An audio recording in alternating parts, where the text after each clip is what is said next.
So CD Projekt Red just posted a little teaser for patch 1.2 for Cyberpunk 2077. Here they showcase some improved police spawning mechanics as well as improved car mechanics and control mechanics. The development insight post is actually written from the perspective of Gillean Jordan, who works for N54 News. The article is pretty well written, and I like the fact that they actually tried to make it sound like this was actually a really fast acting NCPD response time units, but they're going to slow down the response time now because they want to give criminals a fighting chance. In this video I'm going to show you the footage that they teased, and I'm also going to go through all the quotes that the dev team have on each of the improvements. Patrick, lead game designer, and Wukash, technical design coordinator from CD Projekt Red, state, "This is an important step in addressing the behavior of the police in our game. It should decrease the problem of NPCs spawning behind players' backs and create the impression that it takes some time for the police to arrive to the crime scene after the crime has been reported. We've also added a recon drone unit to create the feeling that police assessing the situation." Protect him!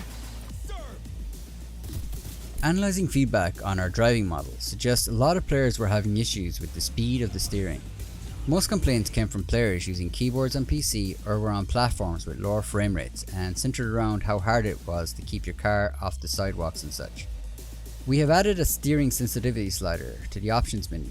This allows the steering speed for all vehicles and all input devices to be slowed down without affecting the maximum turn radius. When experiencing lower frame rates, our cars were harder to control.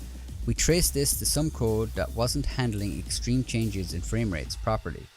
The steering speed is now very consistent from 20 to 60 frames per second. Lastly, we looked at a bunch of tweaks for individual cars and adjusted some of them that were too twitchy in lower frame rates, including players Archer Hella.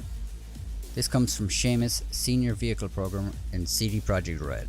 Seamus goes on to explain some problems they've fixed with vehicles getting beached in the game.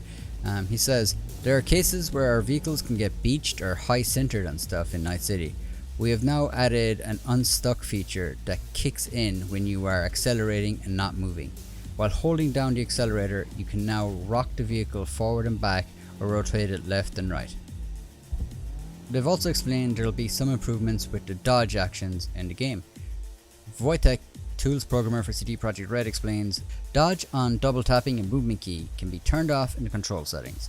The dodge action can be still performed by double tapping the crouch action key. It should now be more feasible to move WASD bindings around the keyboard. There still remain a few bindings that need to be addressed, but these should be fixed in upcoming patches."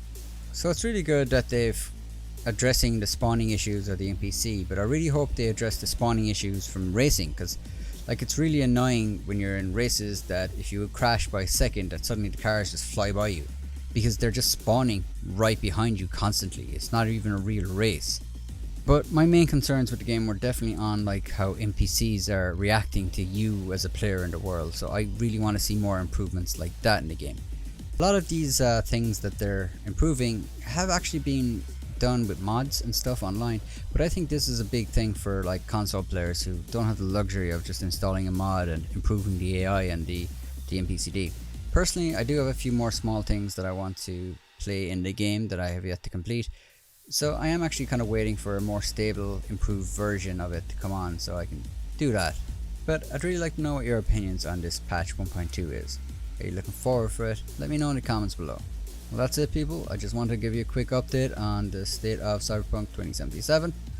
Catch you in the next one.